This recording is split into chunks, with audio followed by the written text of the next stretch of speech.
جی السلام علیکم، امید ہے کہ آپ سب لوگ خیریت سے ہوں گے۔ آج کل بشرا بی بی کے اوپر بہت زیادہ تنقید ہو رہی ہے، اسپیشلی حکومتی شخصیات کی جانب سے۔ کچھ پاکستان تحریک انصاف کے جو سابق اراکین ہیں ان کی جانب سے بھی تنقید ہو رہی ہے، اور کہا جا رہا ہے کہ عمران خان صاحب کے جتنے مسائل ہیں ان کی ذمہ دار بشرا بی بی ہیں یا پھر جنرل فیض ہیں۔ جب سے وہ جنرل فیض صاحب کی خبر آئی ہے تو ان کا نام بھی بیچ میں ڈال دیا گیا ہے۔ اب جنرل فیض جو ہیں وہ عمران خان کے دور میں یقیناً D G I S I تھے، اور اس زمانے میں بھی کہا جاتا تھا کہ عمران خان صاحب جی ان کو آرمی چیف بنا دیں گے، بلکہ پاکستان مسلم لیگ نواز اور پی ڈی ایم کے جو وزراء تھے انہوں نے باقاعدہ ٹی وی پہ آ کے کہا کہ جی عمران خان صاحب نے جنرل فیض کو آرمی چیف بنا دینا تھا، اور پھر ہمارے ساتھ وہ ہونا تھا، ہمارے ساتھ یہ ہونا تھا، لہٰذا اس وجہ سے ہم تحریک عدم اعتماد لے کے آئے۔ پہلی بات تو یہ ہے کہ عمران خان صاحب نے کبھی بھی جنرل فیض کو آرمی چیف نہیں بنانا تھا، نہ ہی عمران خان صاحب کا ایسا کوئی ارادہ تھا۔ اگر آپ عمران خان صاحب کی اپوائنٹمنٹس دیکھیں، عمران خان صاحب نے جن کو بھی لگایا، آپ چاہے وہ بزدار صاحب کو دیکھ لیں، محمود خان صاحب کو دیکھ لیں، خان صاحب ہمیشہ اس شخصیت کو لگاتے تھے کہ جو زیادہ جو ہے ایمبیشیس نہ ہو اور جس کو وہ کنٹرول بھی کر سکیں، اور دوسرا پھر وہ سارے معاملات کو بھی کنٹرول کر سکیں۔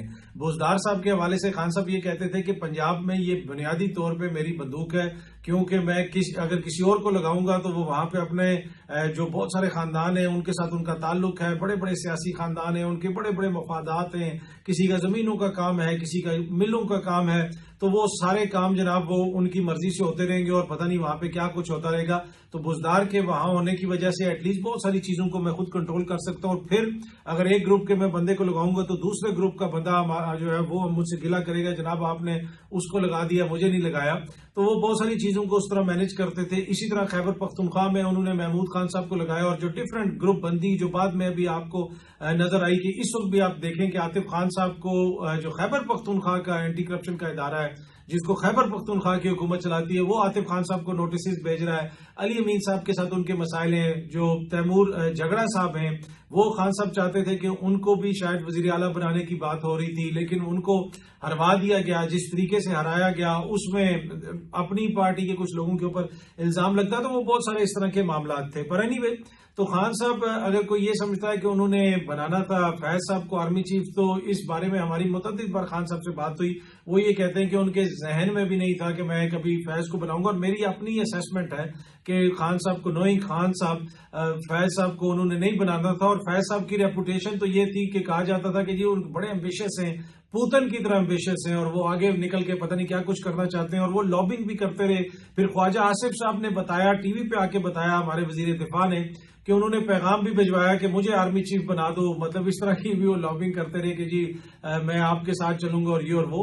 تو اچھا، جس طرح میں عرض کر رہا تھا کہ بشرا بی بی کے خلاف آج کل بہت ساری باتیں ہو رہی ہیں، لگتا یہ ہے کہ بشرا بی بی تھوڑی سی آؤٹ آف سلیبس آ گئی ہیں، تیاری کسی اور چیز کی تھی، اور وہ بشرا بی بی کے بیچ میں آنے سے کچھ مسائل وغیرہ پیدا ہوئے ہیں۔ اور ویسے بھی میرے خیال میں بشرا بی بی کو تھوڑی شاید وہ ایک سپیس بھی حاصل کرنا چاہتی ہے حکومت، کہ یہ تاثر ملے کہ جناب دیکھیں ہم کوئی زیادہ سختی نہیں کر رہے، عالمی سطح کے اوپر پریشر تو پڑ رہا ہے، یہ جو مرضی کہتے رہے آپ کو، پریشر تو پڑ رہا ہے۔ انہوں نے جو سفیروں کو بریفنگ دی ڈی چوک کے حوالے سے، اس کے بعد سفارتی سرکلز میں مختلف باتیں ہو رہی ہیں، کسی سفیر کے حوالے سے یہ شائبہ بھی پڑے کہ اس نے اس کی حمایت کی ہے، اس کے خلاف جس قسم کی باتیں سوشل میڈیا پہ ہوتی ہیں۔ تو عالمی سطح کے اوپر حکومت نے بنیادی طور پہ اپنا جو کچھ مسائل ہیں، ریپوٹیشن کے مسائل ہیں، ان کو درست کرنا ہے، اور وہ سمجھتے ہیں کہ آنے والے دنوں میں ان کے لیے مزید مسائل پیدا ہو سکتے ہیں، اور ٹرمپ صاحب جب اپنا عہدے کا حلف لے لیں گے، اور اسی طریقے سے اگر چیزیں چلتی رہی تو چیزوں کو تھوڑا سا مینج کرنا پڑے گا بہتر، اپنی جو انسانی حقوق کے حوالے سے، مبینہ خلاف ورزیوں کے حوالے سے جو ان پہ الزامات لگتے ہیں ان کو مطلب دیکھنے کی ضرورت ہے۔ حکومت تھوڑی سی کوشش ہے اس معاملے میں۔ جس طرح میں عرض کر رہا تھا کہ اسی لیے بشرا بی بی صاحب مجھے نہیں لگتا کہ یہ لوگ گرفتار کریں گے، پر ان کے خلاف مختلف باتیں کی جا رہی ہیں کہ عمران خان صاحب ان کو چھوڑ دیں، یہ چھوڑ دیں، وہ چھوڑ دیں۔ بھائی کسی کو چھوڑنے سے یا کسی کے آنے سے کوئی مسئلہ حل نہیں ہوگا، مسئلہ تب ہی حل ہوگا کہ عوام نے جس کو ووٹ دیا ہے اس کو اس کا مینڈیٹ دے دیا جائے، تب ہی مسئلہ حل ہوگا۔ ادروائز یہاں پہ آپ نے سب کچھ کر کے دیکھ لیا۔ اب یہ جو نئی جنرل فیض والا معاملہ ہے اس کے اوپر بھی حکومتی شخصیات کہہ رہی ہیں کہ وہ جی اب عمران خان کا یہ ہو جائے گا، 9 مئی میں یہ ہو جائے گا۔ بھائی کیا ہو جائے گا 9 مئی میں؟ ان کے اوپر پہلے ہی مقدمات چل رہے ہیں۔ یہ بنیادی طور پہ عمران خان صاحب کو ڈرانے کی کوشش کرتے ہیں، باقی جو قانونی عمل ہے وہ چلتا رہے، فوج کے اندر جو ان کا احتساب ہو رہا ہے وہ چلتا رہے، اس کا کسی سیاستدان سے کیا تعلق ہے؟ یہ تو ان فوج کا اپنا انٹرنل معاملہ ہے، ٹھیک ہے وہ جنرل صاحب کے کریں کریں کورٹ مارشل، وہ سمجھتے ہیں کوئی اور انوالو تھا ادارے سے تو اس کے خلاف بھی کریں، اس لیے کہ آبویسلی اگر ایک جنرل صاحب انوالو تھے تو وہ آئسولیشن میں تو کام نہیں کر رہے تھے، ان کے ساتھ ہو سکتا ہے دیگر لوگ بھی ہوں، پر حکومت اس کے اوپر جو سیاسی بیانیاں بنانے کی کوشش کر رہی ہے وہ بڑا مذائقہ خیز ہے، اور وہی کہ یہ ہو جائے گا وہ ہو جائے گا، اور ان ساری چیزوں کو سامنے رکھ کے شاید کوئی سیاسی حل نکال لیا جائے۔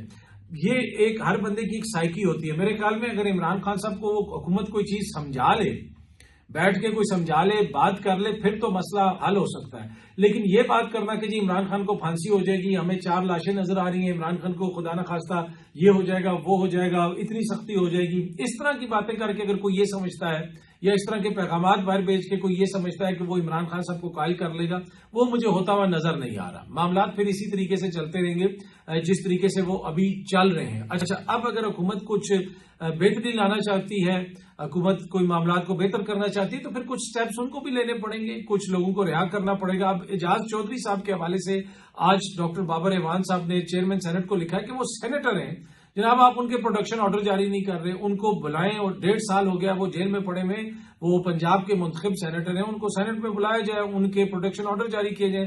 ماضی میں آپ کو یاد ہوگا کہ جب زرداری صاحب گرفتار تھے کرپشن کے کیسز میں تو ان کا پروڈکشن آرڈر بھی جاری کیا، وہ اسمبلی میں بھی آئے، بلکہ وہاں پہ انہوں نے حامد میر صاحب کو انٹرویو بھی دے دیا، وہ بعد میں بڑا مسئلہ بنا کہ انٹرویو چلا نہیں چلا، وہ کافی مسئلہ اس کا بنا کہ جناب ایک شخص تو جیل سے آیا ہے، وہ قید سے آیا اور وہ پروڈکشن آرڈر پہ آیا اور بیٹھ کے اس نے ایک ٹی وی چینل کو وہاں پہ انٹرویو بھی دے دیا۔ تو لیکن اس دور کے اندر آپ دیکھ لیں جو اعجاز چودھری صاحب ہیں ان کے پروڈکشن آرڈر جاری نہیں کیے جا رہے۔ اب دیکھتے ہیں کہ اس خط کے بعد چیئرمین سینٹ صاحب کب پروڈکشن آرڈر کرتے ہیں۔ یہ سارے جو ادارے ہیں، چاہے وہ سینٹ کا ادارہ ہو جائے، قومی اسمبلی ہو جائے، ان کی حالت اس طرح ہو گئی ہے کہ لگتا ہے کہ اب یہ صرف ایک ربر سٹیمپ ہے، جو حکومت کی مرضی ہے، جو انہوں نے کرنا ہے اس کے مطابق چیزیں چلیں گی۔ وہ ایک زمانے میں کوئی تھوڑا سا رکھ رکھاؤ ہوتا تھا، کوئی تھوڑی سی چیزیں ہوتی تھی۔ یہ میں اس لیے عرض کر رہا ہوں کہ آپ نے دیکھا کہ جس طریقے سے اراکین اسمبلی کی گرفتاریاں ہوئی قومی اسمبلی کے اندر سے، وہ گاڑیاں اندر گھسی، نقاب پوش اندر گئے، ان کو پکڑ کے لے گئے، اسلام آباد پولیس نے وہ کہا کہ جی ہم نے گرفتار کیا، وہ سب کچھ ہم نے دیکھا۔ ماضی میں اس طرح کی ہمیں کوئی مثال نظر نہیں آتی۔ دوسری ایک اور جو بڑی مثال ہے کہ 26ویں آئینی ترمیم سے پہلے پاکستان کی سب سے بڑی سیاسی جماعت جس کے سب سے زیادہ ایم این ایز ہیں، تمام ایم این ایز اور سینیٹرز روح پوش ہو گئے کہ اسلام آباد جو کیپٹل ہے وہاں سے ہمیں کوئی اٹھا لے گا اور ہمارے ووٹ زبردستی ڈلوا دے گا۔ یہ صورتحال ہے۔ کیا اس صورتحال کو دنیا نوٹ نہیں کر رہی تھی؟ کیا اسلام آباد میں بیٹھے ہوئے سفیر اس کے اوپر بات نہیں کرتے تھے؟ کیا اسلام آباد میں بیٹھے ہوئے سفارتی حلقے صحافیوں سے نہیں پوچھتے تھے کہ یار یہ کیا ہو رہا ہے، کدھر گئے سارے ایم این اے تمہارے، کدھر گئے سارے سینیٹرز تمہارے ملک کے، وہ کیوں غائب ہو گئے، یہ کیا مسئلہ ہے؟ دنیا بھر میں اس کی رپورٹس جا رہی تھی کہ جناب ایک نئی ترمیم آ رہی ہے اور اس کے آنے سے پہلے تمام سینیٹرز جو ہیں اور تمام M N As P T I کے روپوش ہو گئے۔ تو یہ ایک عجب واقعہ تھا جس کا لوگ حیرت کے انداز میں پوچھتے تھے، خصوصاً وہ لوگ جن کا تعلق باہر سے ہے، عالمی میڈیا سے ہے، وہ جب بھی ان سے بات ہو تو وہ ایک حیرت کے انداز میں پوچھتے تھے یار یہ کیسے ہو سکتا ہے کہ منتخب اراکین پارلیمنٹ غائب ہو جائیں، ان کو یہ ڈر ہو کہ ہم سے کوئی زبردستی ووٹ ڈلوا لے گا۔ تو یہ اس وقت حکومت کی ریپوٹیشن پوری دنیا کے اندر بنی ہوئی ہے۔ دوسری جانب وہ آئینی ترمیم آ گئی اور اس آئینی ترمیم کے آنے کے بعد جناب 26ویں جو آئینی ترمیم ہے ایک آئینی بینچ بھی بن گیا، اس کے سامنے اب وہ جو انتخابات کی دھاندلی والا معاملہ ہے وہ بھی لگ گیا۔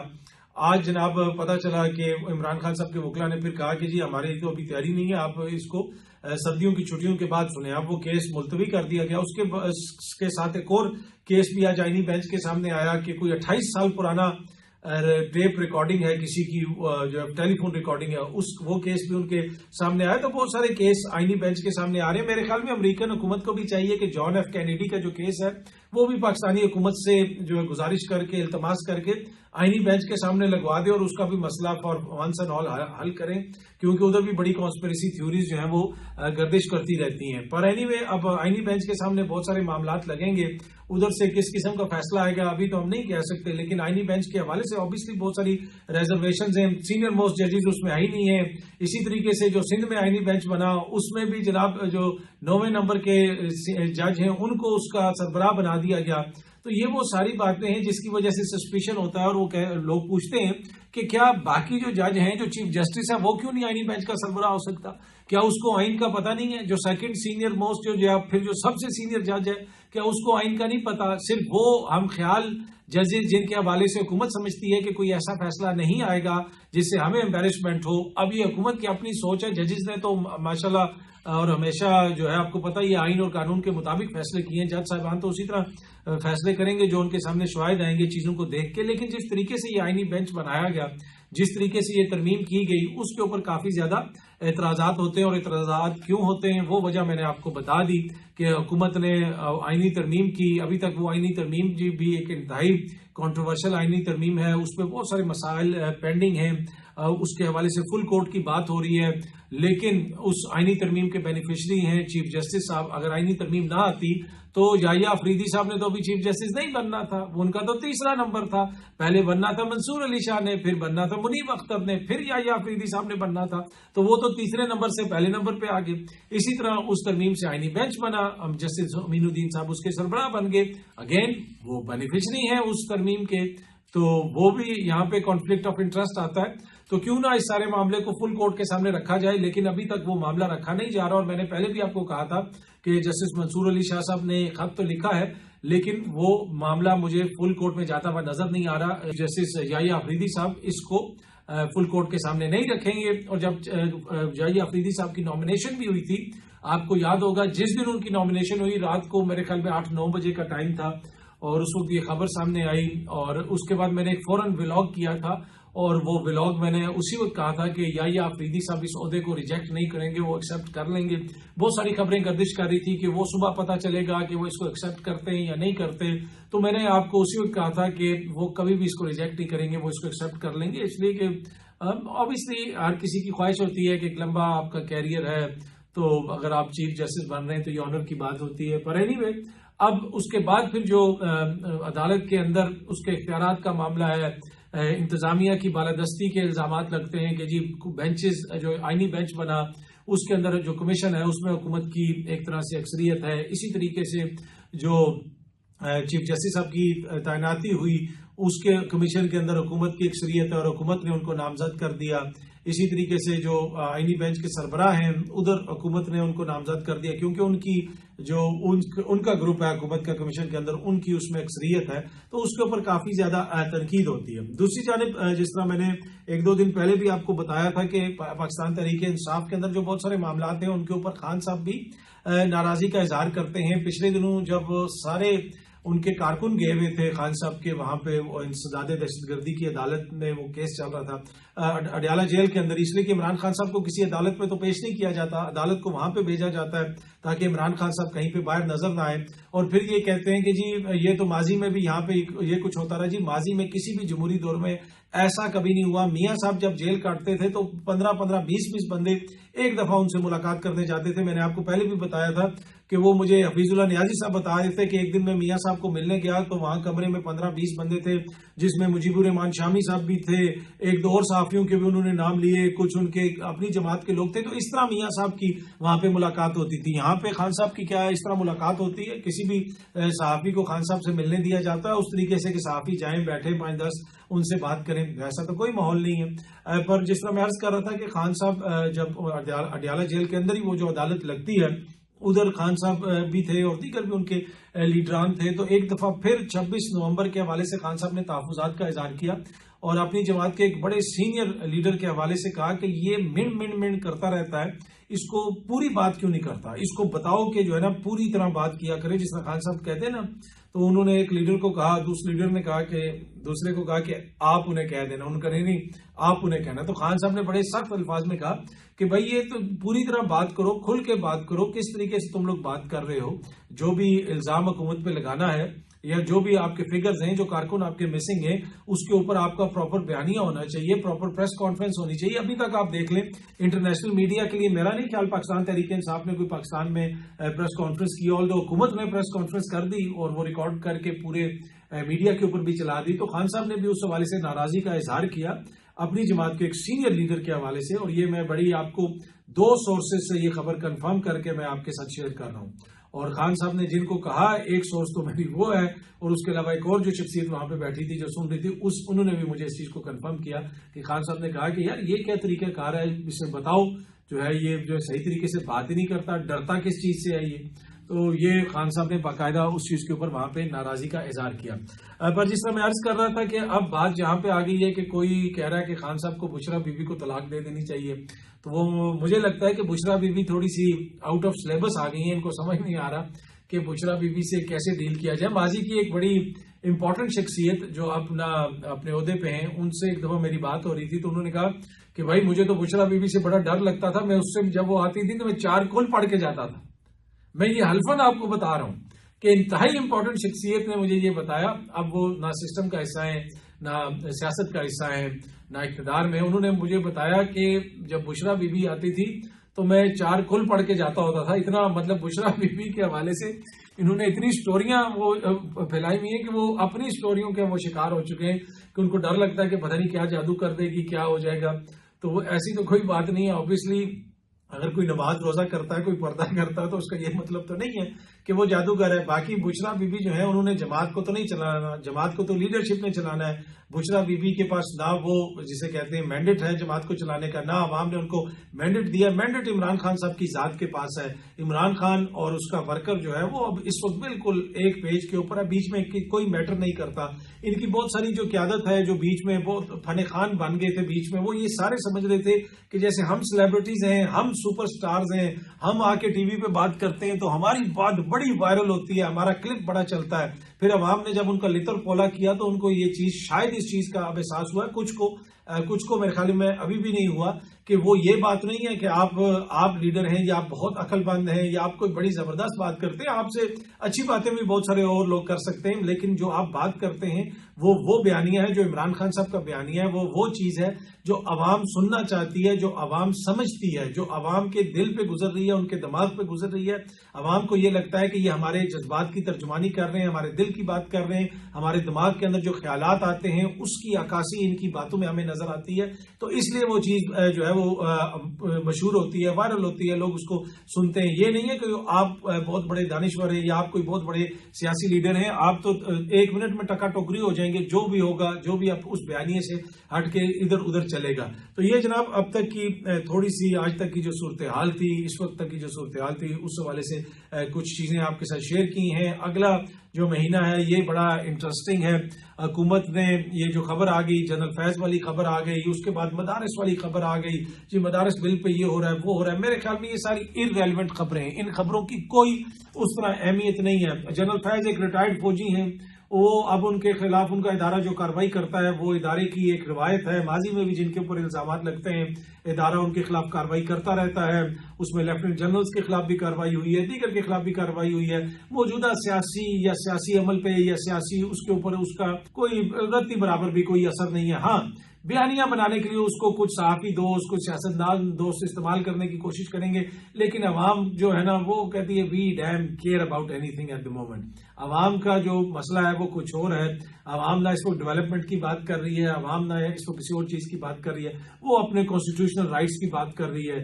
وہ یہ کہہ رہی ہے ہمارے جو جمہوری حقوق ہیں آپ اس کی بات کریں.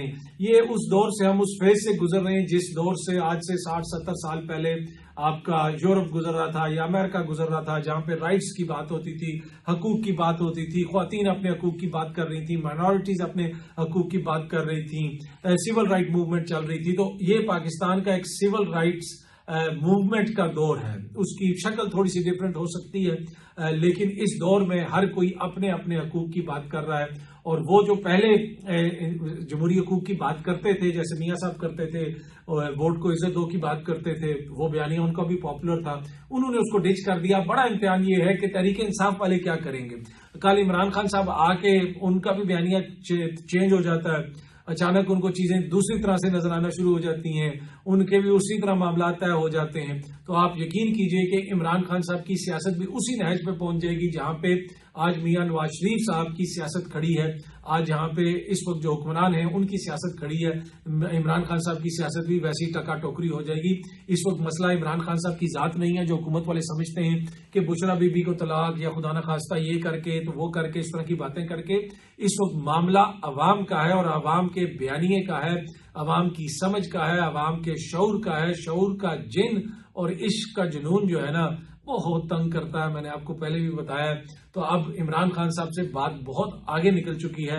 بات جو ہے وہ پہلے خان عوام کو سمجھا رہا تھا، اب عوام اپنی سمجھ لے کے چل رہی ہے، تو وقت آ گیا ہے کہ اب ہم سب بھی سمجھ جائیں کہ عوام بھی سمجھ گئی ہے، تو لہٰذا چیزوں کو سمجھداری سے حل کر لیں۔ بہت جلدی آپ سے دوبارہ ملاقات ہوگی۔ Thank you very much.